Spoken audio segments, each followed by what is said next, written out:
qo'l bilan yeyotganda ona qilib changallab, yana qandaydir qilmasdan shu 3 barmoq bilan olish Rasululloh alayhisolatu vassalomning odatlari bo'lgan. Bu oz bo'ladi, ochko'zlikka qarshi alomat bo'ladi, odobni yuksak namunasi bo'ladi. Ba'zi bir odamlar mana qilib siqimlab oladi, yana qandaydir boshqa narsalarni qiladi, sunnatga xilof ishlar. Ana oz-ozdan olib, og'ziga solib, yaxshilab chaynasin, chala qilmasin, shoshilmasin.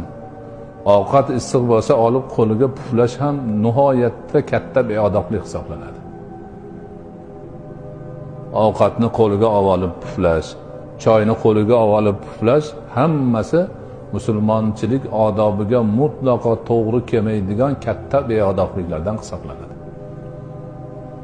Ana og'ziga olib yegan narsasini yaxshilab chaynab, yutib, bir nafas olgandan keyin keyingi luqmaga yana sekin shoshilmasdan qo'l uzatsin.